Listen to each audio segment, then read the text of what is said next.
देखो एक तो क्या लिखा हुआ है यूनिवर्सल,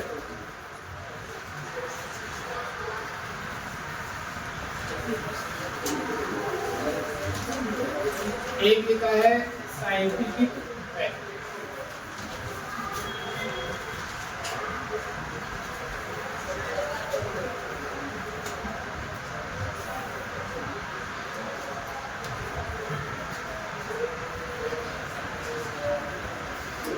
एक लिखा है हिस्टोरिकल फैक्ट।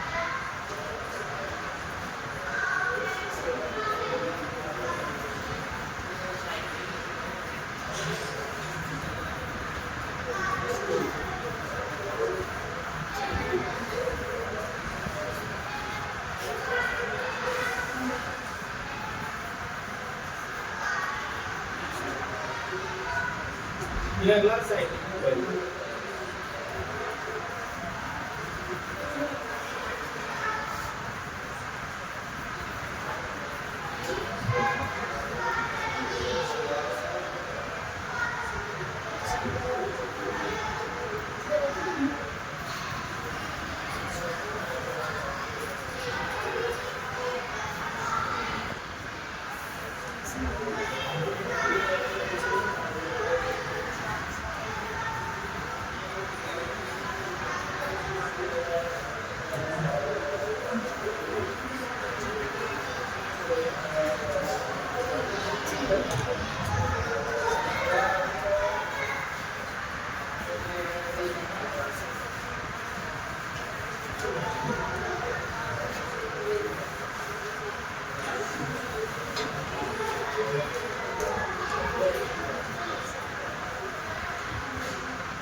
चार सेंटेंस दिख रहे हैं।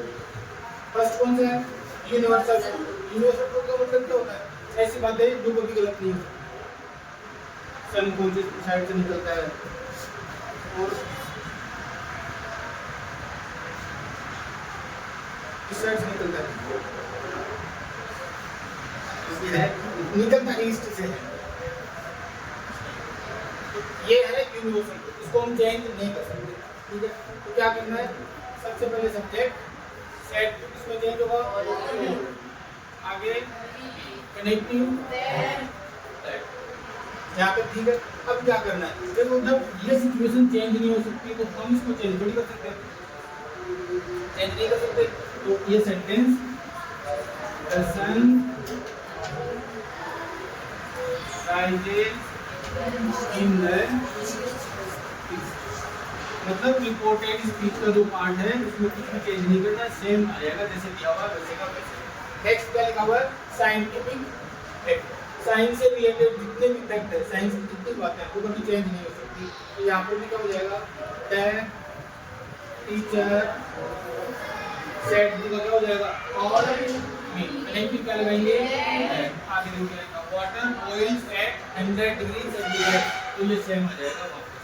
Water boils at 100 degree. Next है हिस्टोरिकल में, हिस्ट्री से रिलेटेड जितने भी फैक्ट है जो कुछ हो रखा था वो हिस्ट्री में हो चुका, आज हम उसको चेंज नहीं कर सकते। ठीक है, तो आगे हो जाएगा ही टोल्ड हर दैट। आगे इंडिया गॉट फ्रीडम इन 1947, ये 1947 ही रहेगा, चेंज नहीं हो सकता।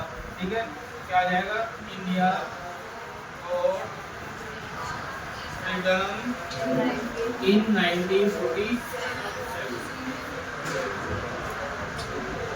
नेक्स्ट क्या लिखा हुआ है हैबिचुअल एक्शन, आदत से रिलेटेड जितने भी काम है वो ये भी चेंज नहीं होते। ठीक, क्या हो जाएगा, ही टोल्ड मी दैट। इसका मतलब क्या है, डॉग्स बार्क एट स्ट्रेंजर्स। आप एक गली में से जा रहे हो, वहाँ एक कुत्ता बैठा हुआ है, एक बार देखिएगा वापस बैठ जाएगा, वापस आते जाते रहो वो आपको मतलब जैसे निकल रहे सेम, उसमें कोई चेंज नहीं होगा क्योंकि वो जानता है कि इसका डेली का काम है यही रहना है, कुछ नहीं करना। जैसे ही कहीं आदमी जाएगा फिर हालत खराब। वैसे ये है कि डॉग्स की एक्टिविटी होती है, ये वो अनजान को देखकर वो अपने स्टार्ट कर देते हैं। यहाँ पे भी क्या हो जाएगा, डॉग्स बार एट स्ट्रेंजर्स, ये चार होते हैं, ठीक है, चारों याद हो जाएगी। अब सिंपल सेंटेंस को और कुछ नहीं। नेक्स्ट आप करेंगे इंट्रोगेटिव सेंटेंस। इंट्रोगेटिव सेंटेंस बताओ कितने टाइप होते हैं इंट्रोगेटिव सेंटेंस के? एक सेंटेंस जो किससे स्टार्ट होगा, हेल्पिंग। एक सेंटेंस जो किससे स्टार्ट होगा, सब्जेक्ट। सबसे पहले हम चेंज करते हैं किसको, सेड। देखो इंट्रोगेटिव का मतलब क्वेश्चन ना कहेगा, इसका मतलब क्वेश्चन पूछना है, क्वेश्चन पूछेंगे और पूछना को इंग्लिश में क्या बोलते हैं, सेकंड फॉर्म क्या हो जाएगी, आस्क। तो ये सेड भी किसमें चेंज होगा, ये भी किसमें चेंज होगा, मतलब चाहे सेंटेंस डब्ल्यूएच वर्ड से स्टार्ट हो चाहे सेंटेंस हेल्पिंग वर्ड से स्टार्ट हो, दोनों में सेड भी किसमें चेंज होगा, आस्क। अब बात है कनेक्ट। जब हेल्पिंग वर्ब से स्टार्ट होगा तो हम कनेक्टिव लगाएंगे, वेदर भी लगता है, ठीक है। स्पेलिंग ज्यादा बढ़िया है, हम इससे काम चला सकते हैं, ठीक है। नेक्स्ट डब्ल्यूएच वर्ड से, तो जब भी डब्ल्यूएच वर्ड से स्टार्ट हो तो हम क्या करेंगे, उस डब्ल्यूएच वर्ड को क्या कर देंगे, कनेक्टिव बना देंगे। क्यों, देखो क्वेश्चन पूछना काम करते हैं ना डब्ल्यूएच वर्ड, तो ये कनेक्टिव कैसे बनेगा, कैसे बनेगा तो देखो, शायद एक दिन पहले भी बताया होगा, ये जो डब्ल्यूएच वर्ड है ये दो काम करते हैं, एक तो इंट्रोगेटिव प्रोनाउन और एक रिलेटिव प्रोनाउन। जब इन डब्ल्यूएच वर्ड के क्वेश्चन पूछा जाता है तब ये क्या हो जाएंगे, इंट्रोगेटिव प्रोनाउन। जब ये सेंटेंस के स्टार्ट में होते हैं, लास्ट में क्वेश्चन मार्क होता है, जब ये दो सेंटेंस को आपस में जोड़ने का काम करते हैं तब ये क्या बन जाएंगे, रिलेटिव प्रोनाउन। जैसे यहाँ से क्वेश्चन पूछेंगे अब तक ये इंट्रोगेटिव प्रोनाउन है, लेकिन जैसे ही ये कनेक्टिव के जैसे यूज होगा तो ये क्या बन जाएगा, रिलेटिव प्रोनाउन। डब्ल्यूएच वर्ड से क्वेश्चन पूछा जाता है, सेंटेंस को जोड़ा भी जाता है, कनेक्टिव कंजंक्शन जो वर्ड आएगा वो ऐसे था, ये याद हो जाएगा। सेड टू दोनों में किसमें चेंज होगा, आस्क में चेंज होगा। कनेक्टिव हेल्पिंग वर्ड में क्या लगाना है, इसको जोड़ देना, और डब्ल्यूएच वर्ड में क्या लग जाएगा, डब्ल्यूएच वर्ड जो दिया हुआ है उसी को हम क्या बना देंगे, कनेक्टिव बना देंगे। अब देखो सेंटेंस,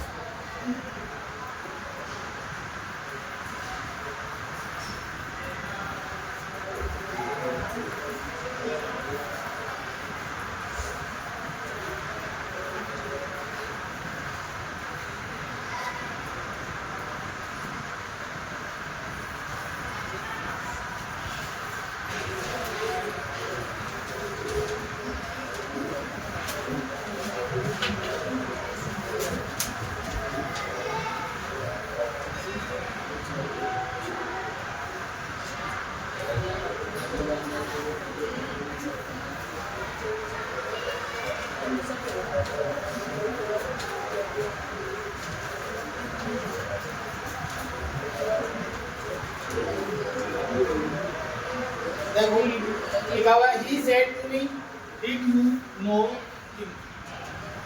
did बताओ क्या है ये, हेल्पिंग वर्ब है। अगला देखो, she said to me, why were they shouting here? why क्या है, तो ये तो हेल्पिंग वर्ब से स्टार्ट हो रहा है, तो ये किससे स्टार्ट हो रहा है, देखो सबसे पहले सब्जेक्ट said to किसमें चेंज होगा, asked में चेंज होगा, ऑब्जेक्ट कनेक्टिव क्या लगाएंगे।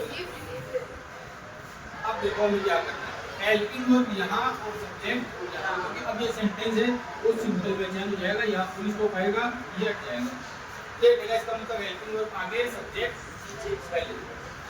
अब देखो इसको चेंज करेंगे, पहले कौन सा पर्सन है, सेकंड पर्सन, किसके अकॉर्डिंग चेंज होगा, ऑब्जेक्ट। ऑब्जेक्ट में मी, इसका सब्जेक्ट का होगा आई, डिड किसमें चेंज होता है? हेड। और हेड के साथ कौन सी फॉर्म आती है? थर्ड। और की थर्ड फॉर्म का क्या हो जाएगी? नो। आगे क्या बचेगा? एक थर्ड पर्सन है, चेंज नहीं होगा और लास्ट में क्या आ जाएगा? हो जाएगा। याद रखना एक क्वेश्चन में क्वेश्चन मार्क के रह रहा था, डायरेक्ट इनडायरेक्ट में क्या हो जाएगा? ये फुल स्टॉप में चेंज हो जाएगा। नेक्स्ट देखो सब्जेक्ट क्या है? सी। सेड इसमें चेंज होगा, आस्क में चेंज होगा, ऑब्जेक्ट आ जाएगा मी। आगे देखो क्या लिखा हुआ है? डब्ल्यू एच वर्ड को, इस डब्ल्यू एच वर्ड को हम क्या बना देंगे? कनेक्ट बना देंगे। ठीक है, कोई हेल्पिंग वर्ब पहले आगे और सब्जेक्ट पहले। देखो दे किसमें चेंज होगा? दे। थर्ड पर्सन है, नो चेंज। आगे वॉज वर्ब किसमें चेंज होता है? रेड बी। आगे शाउटिंग। और हियर किसमें चेंज होगा? ठीक है, अब देखना एक सेंटेंस जो एग्जाम में लिखना है। ये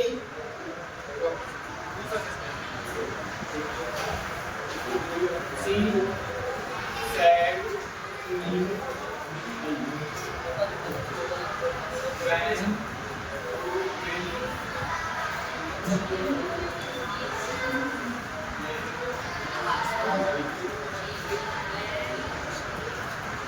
देखो इससे स्टार्ट हो रहा है, डब्ल्यू एच वर्ड से स्टार्ट हो रहा है। डब्ल्यू एच वर्ड से स्टार्ट होगा, subject she said to asked, object B. W H word क्या आएगा? व्हेन। यहां तक तो कोई प्रॉब्लम नहीं है। आगे देखो जगह चेंज हो जाएगी कि पहले किसको चेंज करेंगे? सेकंड पर्सन है, ऑब्जेक्ट के अकॉर्डिंग चेंज होगा, क्या बन जाएगा? आई। डिड किसमें चेंज होगा? आगे मी, फर्स्ट पर्सन, सब्जेक्ट के अकॉर्डिंग सी। यहाँ पे क्या आएगा?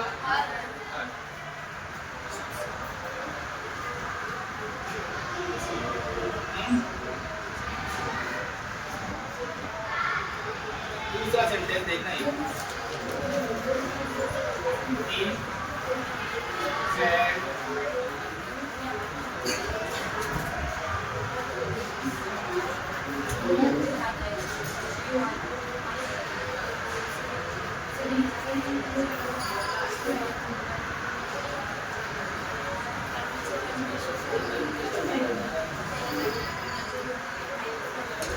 देखो किससे स्टार्ट होगा?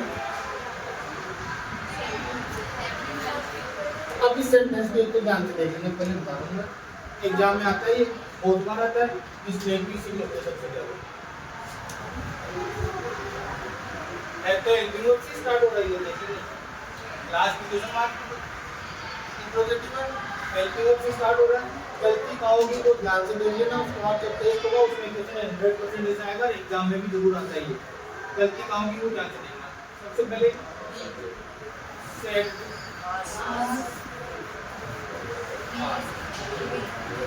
कनेक्टिव जाएगा, ठीक है। अब यू, पहले यू को चेंज करेंगे, क्या आएगा? इंग्लिश किसमें चेंज होता है? इसमें इसके बाद कौन सी फॉर्म आती है? फर्स्ट फॉर्म ही आती है। इसके बाद सेकंड फॉर्म तो डायरेक्ट आती है, प्लस फर्स्ट फॉर्म। वॉच इस किसमें चेंज होगा? दैट। और आगे इजी है, कुछ भी चेंज नहीं है, लेकिन ये सेंटेंस गलत है। इस सेंटेंस को यहाँ से यहाँ तक देखिए, ये पास्ट सिंपल है क्या? पास्ट सिंपल है क्या? पास्ट सिंपल है तो पास्ट सिंपल में डिड का यूज क्यों नहीं लेते? हेल्पिंग वर्ब का यूज होता ना का, जब टेंस बता होगा तो ऐसे बताया होगा कि हेल्पिंग वर्ब तो डिड का यूज होता है, लेकिन डिड के साथ कौन सी फॉर्म आती है? First form. लेकिन अगर सेंटेंस सिंपल हुआ, सिंपल सेंटेंस में हम हेल्पिंग वर्ब का यूज नहीं करते, ओनली सेकंड फॉर्म का यूज करते। तो बताओ ये सिंपल सेंटेंस होगा यहाँ से यहाँ तक, फिर डिड प्लस फर्स्ट फॉर्म नहीं आ सकती, यहाँ पे आएगी ओनली सेकंड फॉर्म, यहाँ पे आएगी। जैसे वह जाता है, वह जाता है, प्रेजेंट सिंपल है, वह का हो गया ही जाना, वो सिंगुलर के लिए क्या हो जाएगा, तो वह नहीं जाता है कि वह जाता है, सिंपल सेंटेंस से क्या बन गया ही, एक ही वर्ब का यूज नहीं हुआ। अब है वह नहीं जाता है, नेगेटिव सेंटेंस बनते क्या आ गया, इसके बाद और फर्स्ट क्या हो जाएगी, सेम ऐसे वह गया, तब तो बोलेंगे हम ही सेकंड फॉर्म when, वह नहीं गया तो he did not, और दिन के बाद कौन आएगी, तो याद रखना गलती यही होगी, एग्जाम में गलती में हम करते हैं और इस वजह से कर देंगे did में, जबकि आएगी कौन सी फॉर्म,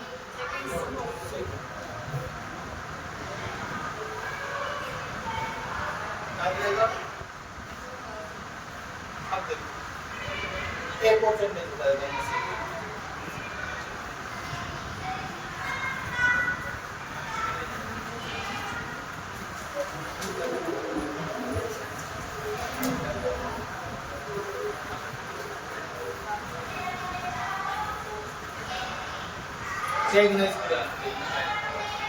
He said to, इसमें क्या होगा, ऑब्जेक्ट कनेक्टिव क्या लग जाएगा, if लग जाएगा। अब सबसे पहले हम चेंज करेंगे he, थर्ड पर्सन है तो इसमें चेंज होगा did, लेकिन अब सिंपल सेंटेंस बन जाएगा ना, ये सिंपल सेंटेंस में हम कौन सी फॉर्म यूज करते हैं, सेकंड फॉर्म, लीव का क्या हो जाएगा did, और हियर किसमें चेंज होगा there, यहाँ पर ये नहीं होगा did,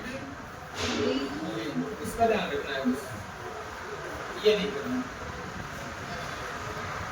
क्लियर, इंट्रोगेटिव को डाउट नहीं। अब एक बार इसको लिखना स्टार्ट कर दो, मैं बताऊं कैसे, ये इसको लाइट को बंद कर दो।